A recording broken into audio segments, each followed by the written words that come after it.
मेरे प्यारे भाइयों और बहनों, आइए आज के इस ऑनलाइन कक्षा के अंतर्गत हम धर्म का जो अंतर है मजहब तथा रिलीजन से, उसे समझते हैं। भारत का धर्म, भारत राष्ट्र का धर्म प्राचीन काल में वेदों के अंतर्गत ऋषियों की परंपरा से आरंभ होता जो दिखलाई पड़ता है, कालांतर में विभिन्न प्रकार के दार्शनिकों, जिसमें कपिल मुनि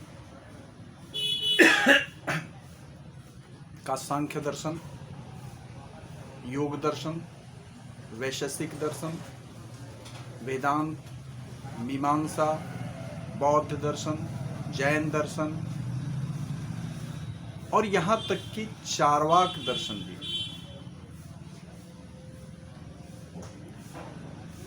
सनातन भारत के द्वारा निरंतर जिस सनातन सत्य का अनुसंधान किया जाना अपना लक्ष्य निर्धारित किया गया है, उसी सनातन सत्य को जो अनिर्वचनीय है, कभी भी पूरा नहीं खोजा जा सकता,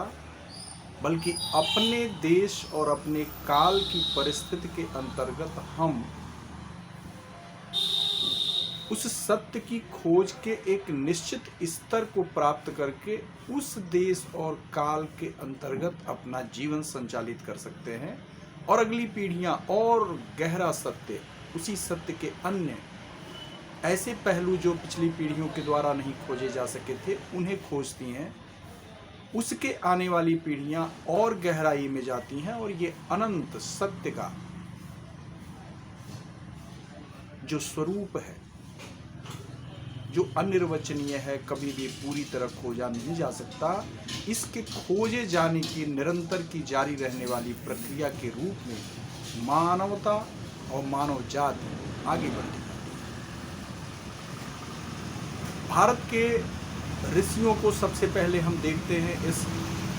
चिरंतन सत्य की खोज में निरत रहते हुए सर्वभूत हिते रता, यानी सभी जीवधारियों के कल्याण के लिए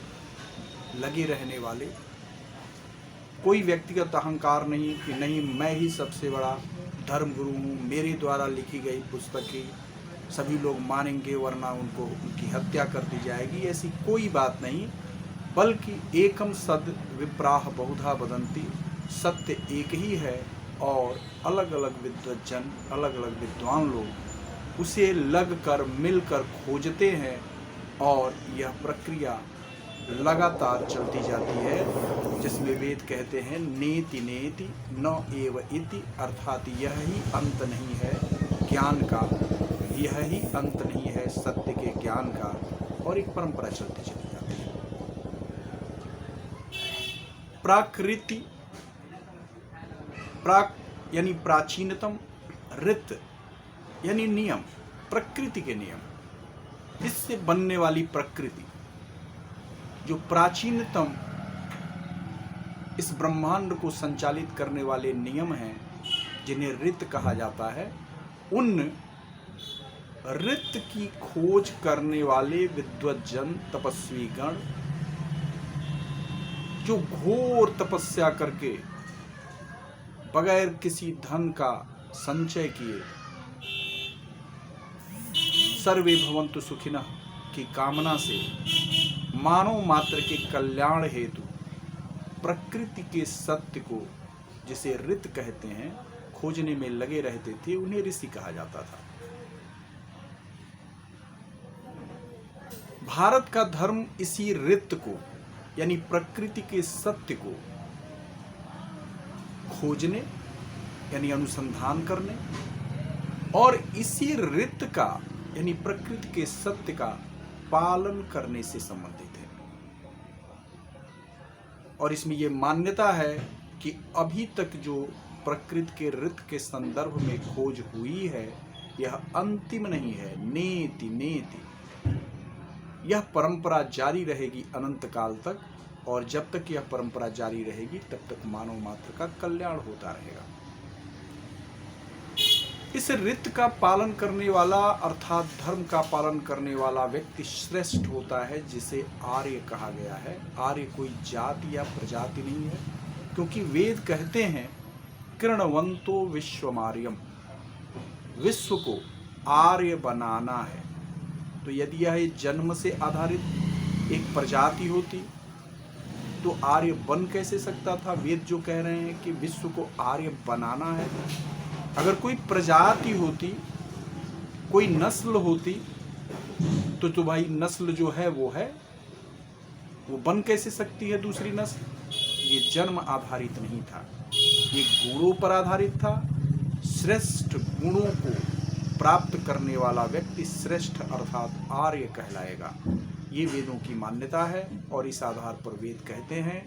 कृणवंतो विश्वमार्यम, विश्व को आर्य अर्थात श्रेष्ठ बनाना है। तो जो इस ऋत प्रकृति के सत्य अर्थात ऋत का पालन करता था, यानी धर्म, जो प्रकृति के इसी सत्य के पालन को धर्म कहते हैं, अर्थात जो धर्म का पालन करता था वह आर्य कहलाता था। भारत इस प्रकार आर्यावर्त कहलाता था, और इसमें कोई एक व्यक्ति अंतिम व्यक्ति नहीं हो सकता, और कोई एक ही लिखी गई पुस्तक सारे सत्य का स्रोत नहीं हो सकती।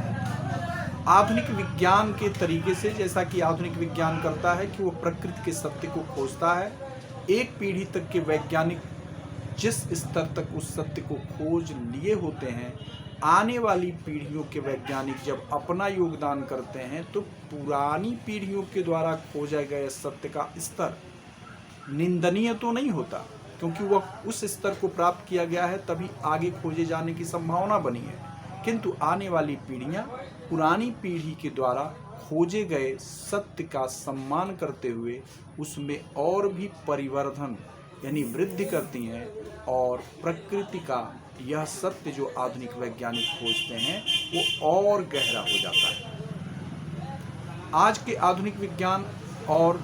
वेदों में ऋषियों के द्वारा स्थापित परंपरा, जो उपनिषदों से होते हुए भगवान बुद्ध, महावीर स्वामी तथा अन्य ऋषिगण और महान महापुरुषों से होते हुए क्रमशः गुरु नानक तक पहुंची, और गुरु नानक जी ने भी उसी दृष्टि को भारत में पुनर्जीवित करने का प्रयत्न किया और हमें जगाने का प्रयत्न किया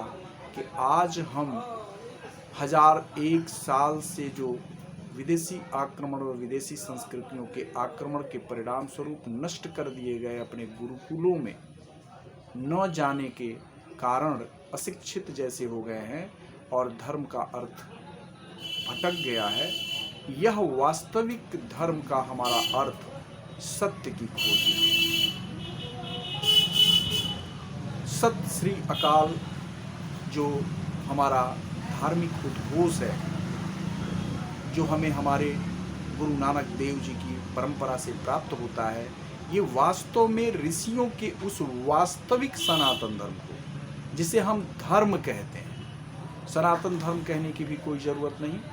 उसके लिए हिंदू धर्म भी कोई आप चाहें तो कह सकते हैं, आदरणीय है। सनातन धर्म कहें, हिंदू धर्म कहें, सिख धर्म कहें, जैन धर्म कहें, ये सब आदरणीय हैं, आप चाहें तो इनका भी प्रयोग करें, किंतु इसके लिए अकेला शब्द धर्म भी पर्याप्त है, क्योंकि धर्म इसी परंपरा को कहते हैं जिसमें प्रकृति के सत्य अर्थात ऋत की खोज, ऋत का अनुसंधान करने वाले विद्वज्जन निरंतर काम, क्रोध, मद, लोभ जैसे आंतरिक शत्रुओं से दूर रहते हुए जिन आंतरिक शत्रुओं को अरि कहा गया है, असली अरि, सच्चे अरि यही हैं, सच्चे दुश्मन यही हैं, काम, क्रोध, मद, लोभ, मत्सर। इन अरियों का हंता, इन अरियों को हत करने वाला यानी मारने वाला। किन अरियों को? किसी मनुष्य रूपी अरि को नहीं, किसी जीवधारी रूपी अरि को नहीं। वो आपका उतना बड़ा शत्रु नहीं है जितना बड़ा शत्रु काम, क्रोध, मद, लोभ, मत्सर को माना गया है। तो इन अरियों को हत करने वाला यानी मारने वाला, यानी काम, क्रोध, मद, लोभ की हत्या करने वाला अपने भीतर से, वो अरहत अर्थात योग्य, अरहत अरियों को हत करने वाला है। ये अरियों को यदि आप हत करते हैं तो यही आपके योग्यता है। जिस योग्यता को धारण करने वाले ऋषिगण,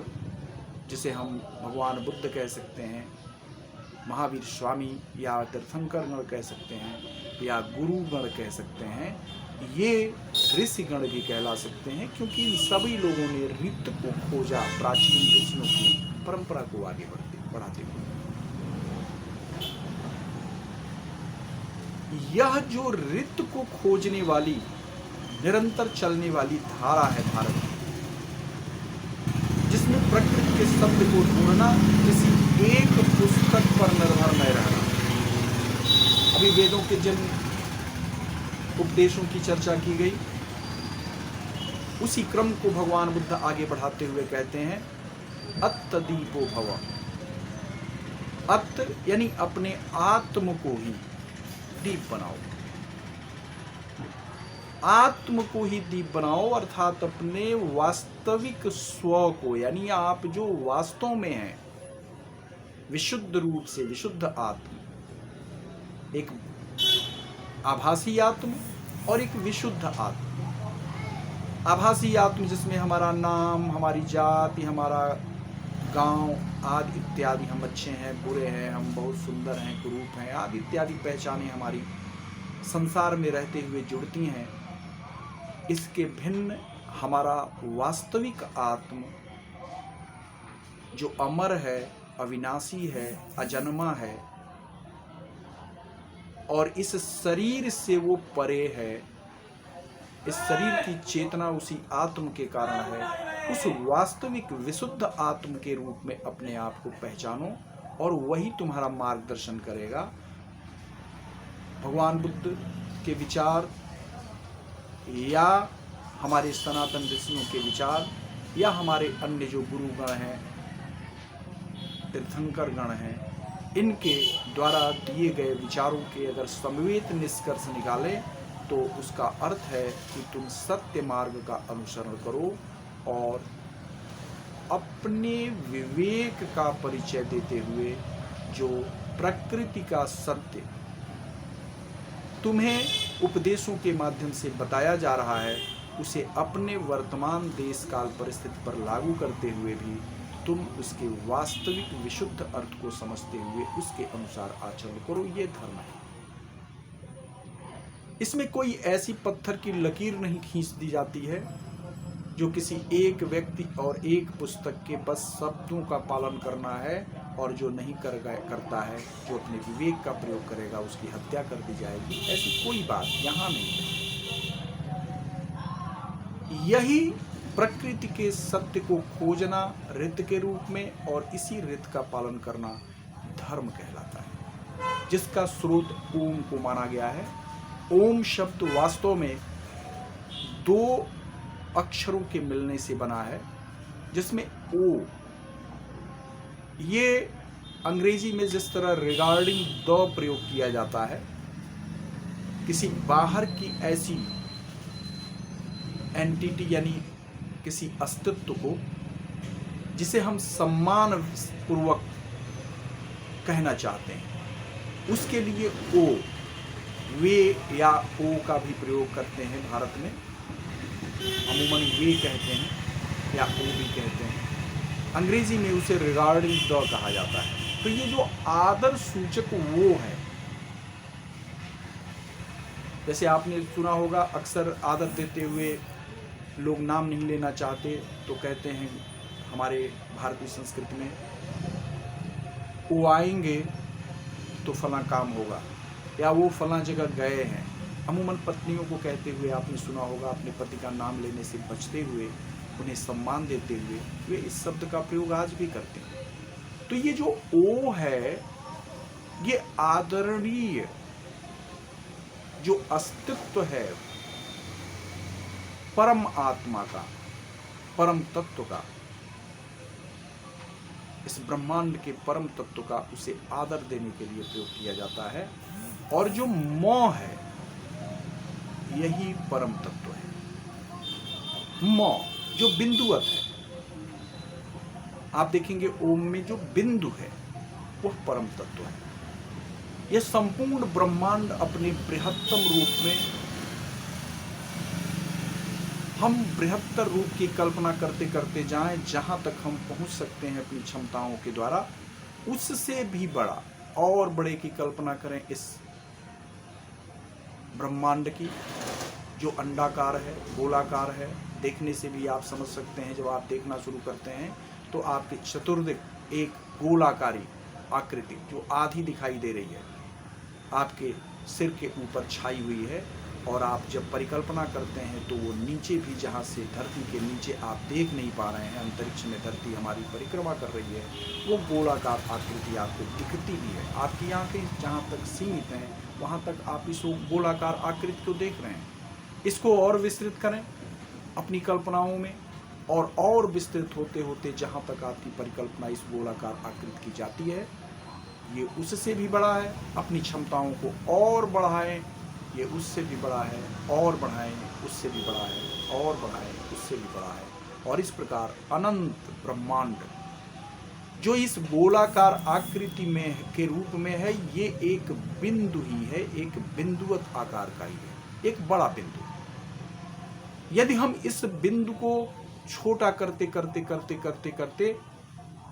एक साधारण से बिंदु के आकार का लेकर आएं, और न्यून करें, और लघु करें, और लघु करें, और छोटा करें, और छोटा करें अपने हृदय में, इसको छोटा करते करते करते करते अत्यंत छोटा, अत्यंत छोटा, अत्यंत छोटा करते करते एक समय ऐसा आता है कि हम पाएंगे कि यह सहसा बिंदु उस छोटे आकार को छोड़कर संपूर्ण ब्रह्मांड के उस सबसे बड़े आकार का हो गया। यह जो बिंदु है जिसे मौ कहते हैं, आप जानते हैं इसको मौ कहा जाता है। जैसे आप, अगर आपको लिखना है धर्मम, तो धर्म तो लिख देंगे और लास्ट में जो मौ होगा ऊपर आप चाहें तो बिंदु भी लगा सकते हैं। अहम, अह, मौ, आप चाहें तो उसे मौ लिखें हलंत लगा के, या उसे बिंदु के रूप में कर दें, ह के ऊपर अहम।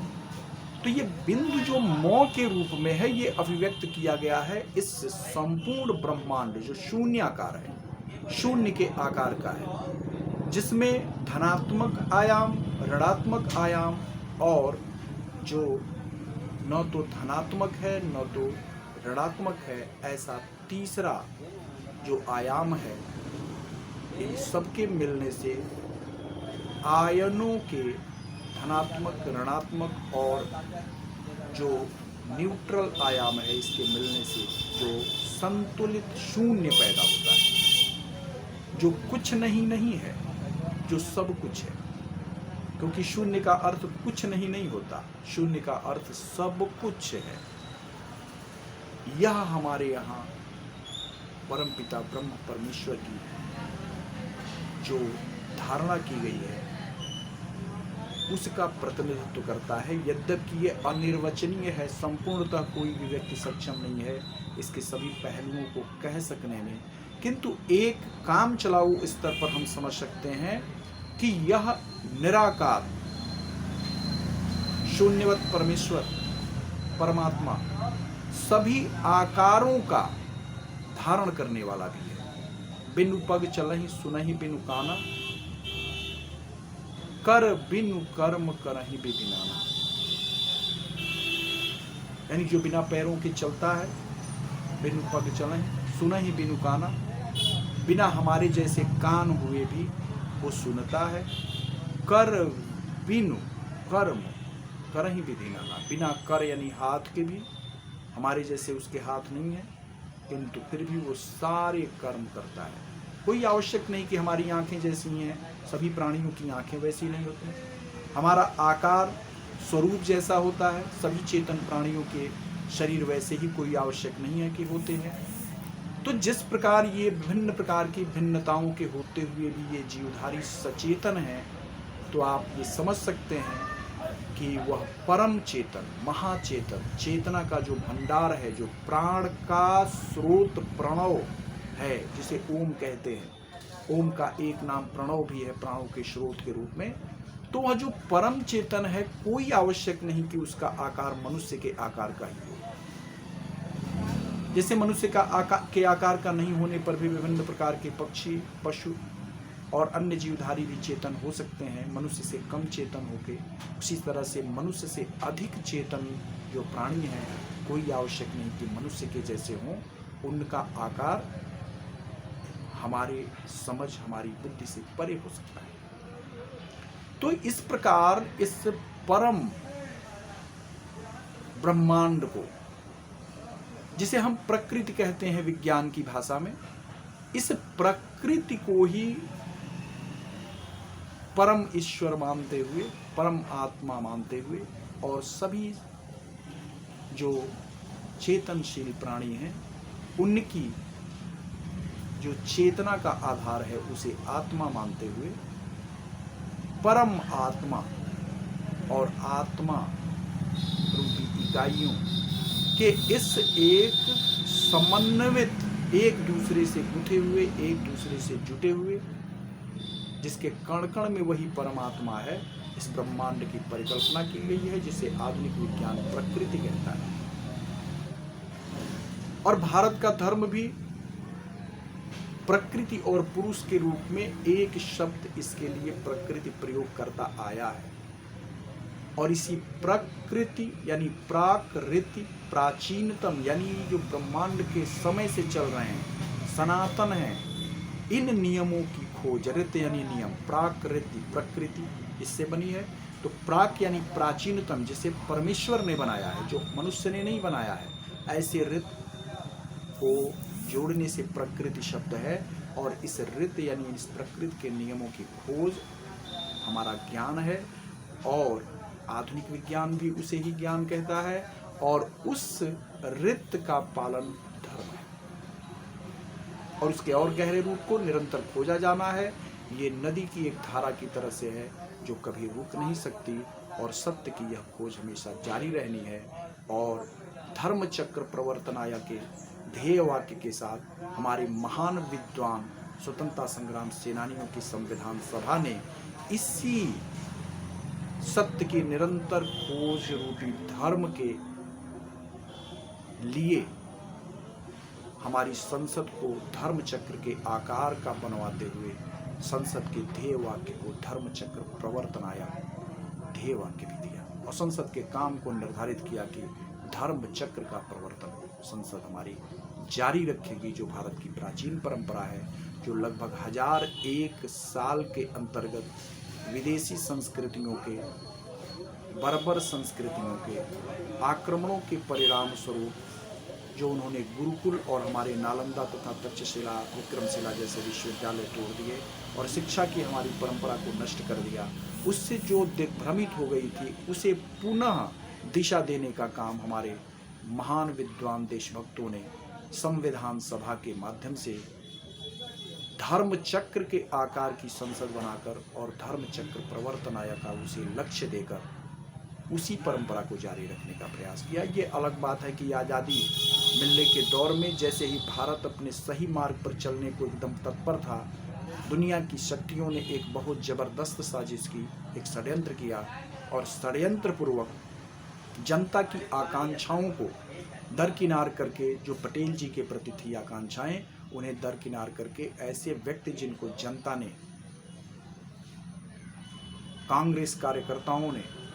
भारत के प्रधानमंत्री पद के लिए चयनित नहीं किया था, उसे गांधी जी का उत्तराधिकारी बताते हुए, जो गांधी जी के राम राज्य के लक्ष्य से कहीं मैच भी नहीं करते थे, गांधी जी ने उसी धर्म चक्र के प्रवर्तन के माध्यम से राम राज की स्थापना का लक्ष्य जो दिया था, उस लक्ष्य के विपरीत की धारा की ओर मोड़ दिया और उनके परिवार के लोगों ने, नेहरू जी के परिवार के लोगों ने ऐसी परिस्थितियां बना दी कांग्रेस का अपने हाथ में पूरी तरह से, एक तरह से कहें तो कब्जा करके कांग्रेस पर, और एक ऐसी परिस्थितियां बना दी जिसमें ये दर्शाने का प्रयास किया कि राम का नाम लेना भी सांप्रदायिकता। उल्टी बात है। हमारा संविधान किसी अन्य लक्ष्य के लिए बना था। गांधी जी जिसके उत्तराधिकारी कहते हैं, ये नेहरू और नकली गांधी लोग, असली गांधी तो महात्मा गांधी थे। ये लोग गांधी जी के परिवार के सदस्य नहीं हैं, लेकिन फिर भी अपने को गांधी कहते हैं। तो इन लोगों ने जिस तरह से नकली रूप से गांधी शब्द अपने साथ जोड़ लिया, उसी तरह से महात्मा गांधी और महान संविधान सभा के विद्वान स्वतंत्रता संग्राम सेनानियों के द्वारा बनाए गए हमारे धर्म चक्र के आकार के संसद, और जिसका लक्ष्य बनाया गया था धर्म चक्र प्रवर्तन आया, और जिसके माध्यम से हमें राम राज की स्थापना करनी थी, ऐसा गांधी जी का भी लक्ष्य था, इसको पूरी तरह से उल्टे रास्ते पर मोड़ दिया और ऐसी जगह पर लाकर खड़ा कर दिया कि जिसमें राम को भी सांप्रदायिक कहने दिया, पूरा उल्टा। और यह काम 1976 ईस्वी में 42वें संविधान संशोधन के माध्यम से देश में आपातकाल लागू करके संसद को निलंबित करते हुए जबरन इंदिरा गांधी ने किया था, जिसे हमें बदलना होगा और पुनः अपने उन महान स्वतंत्रता संग्राम सेनानी विद्वज्जन के माध्यम से, जो प्राचीन ऋषियों के समय से चली आ रही भारत की सत्य आधारित धर्म की परंपरा है और जो संसद का लक्ष्य है, उसके कार्य जो निर्धारित किए गए हैं धर्म चक्र प्रवर्तन आया, उसकी ओर मोड़ना होगा। और इसके लिए 42वां संविधान संशोधन संवैधानिक संसदीय प्रक्रिया से निरस्त तो कराना ही होगा, किंतु उसके पहले हमें धर्म के वास्तविक अर्थ को समझना आवश्यक है, जिसकी आज मैं चर्चा कर रहा हूँ। तो इस प्रकार हमारा धर्म वास्तव में प्रकृति के सत्य आधारित नियमों को खोजना और उनका पालन करना, यानी सत्य और न्याय की स्थापना करना, ऐसा है। दुनिया में अन्य ऐसी पूजा पद्धतियां अलग अलग संस्कृतियों के अंतर्गत दिखाई पड़ती हैं। भारत के धर्म के अतिरिक्त भारत का धर्म बहुत बड़े पैमाने पर दुनिया के अनेक देशों के द्वारा माना जाता है और वो सभी धर्म पर चलने वाले देश हैं, यद्यपि उनकी राजनीतिक सत्ता पर कभी कभी विपरीत विचारधाराओं के लोग काबिज हो जाते हैं और वो गलत दिशा में मोड़ने का प्रयास करते हैं। जैसे चाइना, चीन की जनता 98% जनता इसी धर्म की अनुयायी है, किंतु वहां की सरकार 1950 ईस्वी में माओ से तुंग के नेतृत्व में वहां कम्युनिस्ट शासन स्थापित हुआ और कम्युनिस्ट लोग जहां भी रहते हैं वो भारत के संस्कृति के खिलाफ ही काम करते हैं, क्योंकि अंततः प्रथम विश्व युद्ध के दौरान ही कम्युनिस्ट धारा के ऊपर तुर्की के कमाल पाशा और चूंकि सोवियत संघ के अंतर्गत उज्बेकिस्तान, तुर्कमेनिस्तान, ताजिकिस्तान, ये सारे देश जो मुस्लिम बहुल देश हैं, ये आ गए, तो इन मुस्लिम लोगों के साथ एक गठबंधन हो गया वामपंथियों का, कम्युनिस्टों का। तो आज भी वो प्रभावी है और उसके कारण ये जो पेट्रो डॉलर इनको मिलता है अरब देशों और ईरानी आदि देशों के द्वारा, तो उस पैसे से बिककर ये कम्युनिस्ट लोग जहाँ भी आते हैं वो अरबी, ईरानी, तुर्की की संस्कृतियों के षड्यंत्रों के लिए टूल के रूप में काम करते हुए दिखाई देते हैं और उसमें स्वाभाविक है कि शामिल है कि भारतीय संस्कृति का विरोध किया जाना, तो आंख मूंदकर भारतीय संस्कृति का विरोध करते हैं। तो यही चाइना में जो कम्युनिस्ट सरकार स्थापित है वो भारत का विरोध करती है। चीन की जनता तो भारत की पूजा करती है और उसी धर्म के अनुयायी है जिस धर्म की परंपरा के हम अनुयायी हैं। इसी प्रकार Japan, Korea, Thailand, Myanmar, Sri Lanka, Laos, Vietnam आदि इत्यादि असंख्य देश हैं जो भारत के द्वारा दिखलाए गए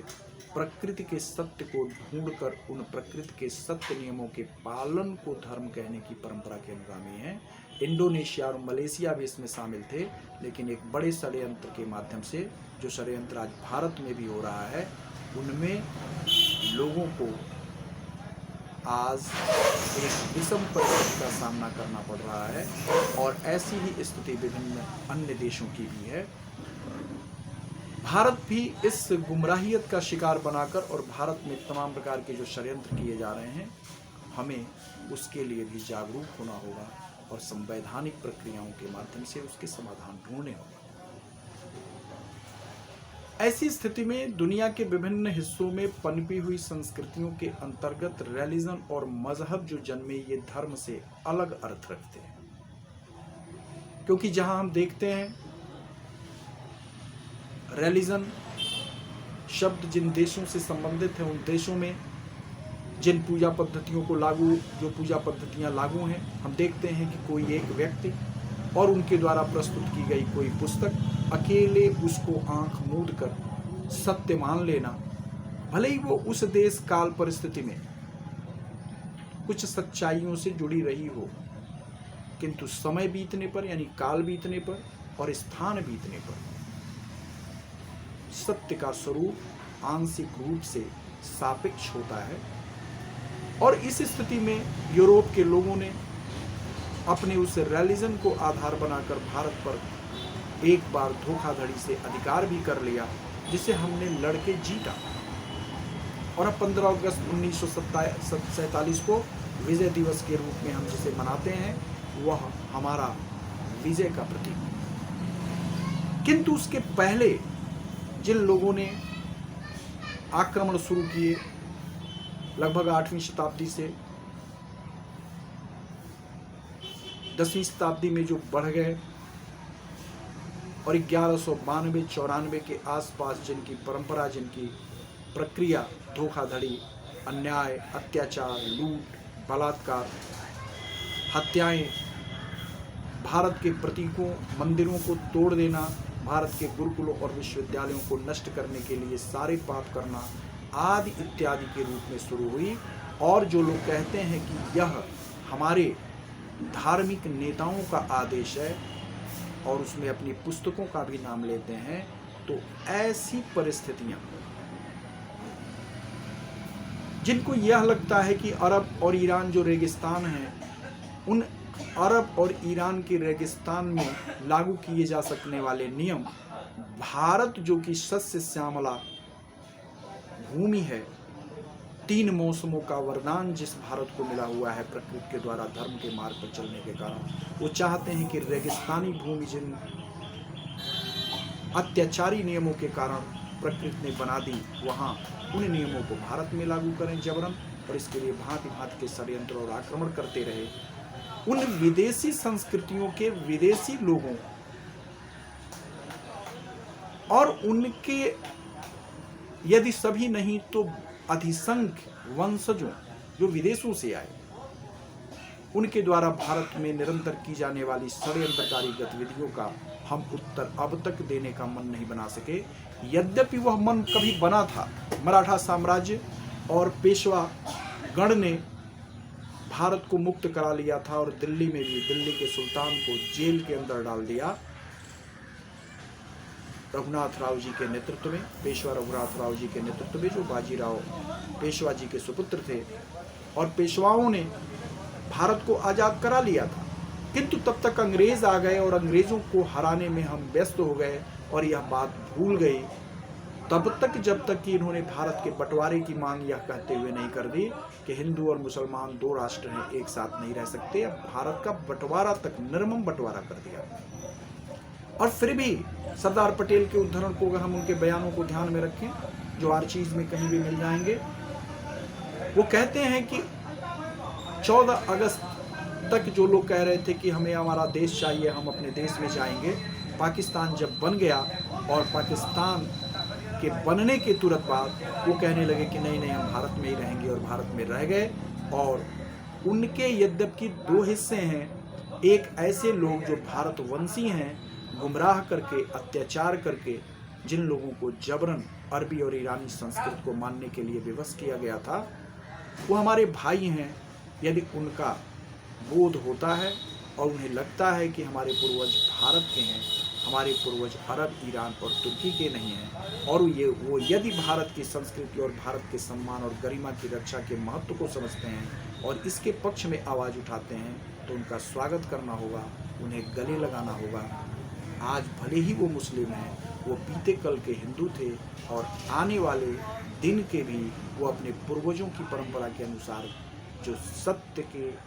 प्रकृति के सत्य का पालन करने वाला हमारा धर्म है, हमारे अपने पूर्वजों का धर्म है, उन अपने पूर्वजों के धर्म की ओर लौट सकते हैं। मैं उनकी बात नहीं कर रहा,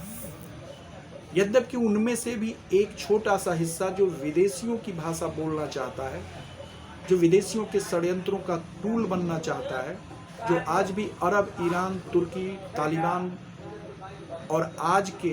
पाकिस्तान के अंतर्गत बैठे हुए षड्यंत्रकारियों की भाषा बोलना चाहता है, एक छोटा सा हिस्सा, तो उसे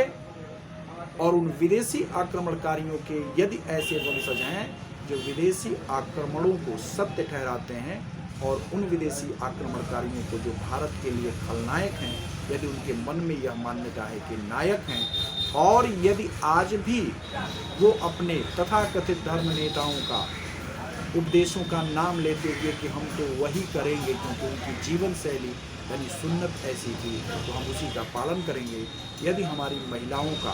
अपमान करते हैं, यदि हमारी मूर्तियों को तोड़े जाने के सपने देखते हैं, यदि भारत में गजवाए हिंद यानी हिंदुओं का कत्लेआम का सपना देखते हैं और भारत पर पुनः अधिकार, कब्जा, उपनिवेश बनाना और गुलाम बनाने के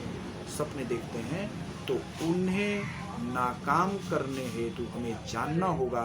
कि वह धर्म नहीं,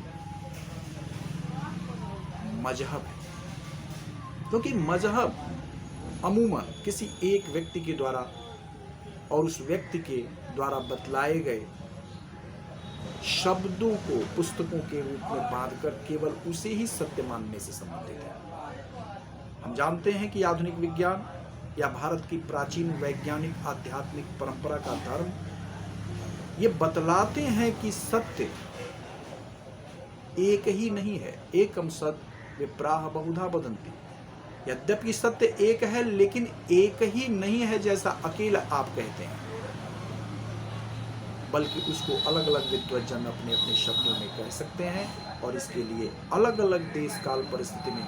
प्रकृति के सत्य का आचरण जो धर्म है वो उस देश काल परिस्थिति के अनुकूल है। इसलिए दूसरे देशों के देश काल परिस्थिति में उनकी अपनी संस्कृति अनुकूल होगी, उन पर आक्रमण न करिए। भारत इसीलिए किसी देश पर आक्रमण नहीं करता, किंतु मजहब और रिलीजन के लोगों का जो संदेश है वह एक कोई व्यक्ति और उनके द्वारा लिखी गई कोई एक पुस्तक और उसी व्यक्ति और उसी पुस्तक को सत्य मानना, भले ही वो देश काल परिस्थिति में काल बाह्य हो चुकी हो, और उससे ही मनवाने का प्रयत्न दूसरों को करना, वरना उनकी हत्या कर दी जाएगी, इसे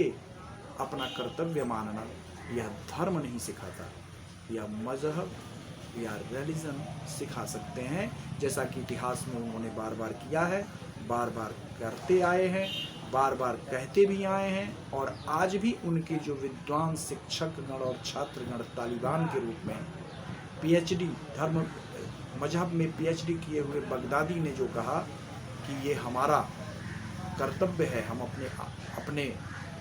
धर्म गुरुओं के आदेशों को पालन करेंगे और बाकी लोगों को या तो मिटा देंगे और या तो जबरन उन्हें मुस्लिम बनने के लिए बाध्य करेंगे, धोखाधड़ी, हत्या, बलात्कार, जिससे भी संभव हो। जो ये कह रहे हैं तालिबान या जो जिन्हें आतंकवादी कहते हैं, एक्चुअली वो आतंकवादी नहीं हैं, उनके लिए दूसरा शब्द है, जिन्हें तालिबान कहना भी ठीक है एक तरह से, क्योंकि वो धार्मिक शिक्षाओं के विद्यार्थी हैं। तालिबान का मतलब, यदि हम अरबी फारसी के शब्द तालिबान कहें तो वो विद्यार्थी हैं, तो किसके विद्यार्थी? जो अरबी फारसी संस्कृति है, जो उनके धर्म गुरुओं के द्वारा लिखी गई किताबों के पालन की संस्कृति है, उसके विद्यार्थी। तो उसके विद्यार्थी जब ये कहते हैं कि हमारे धर्मगुरुओं ने ये आदेश दिया है, हम ये करेंगे और करते भी हैं, करते चले आ रहे हैं। सारी दुनिया इस समय अस्त व्यस्त है।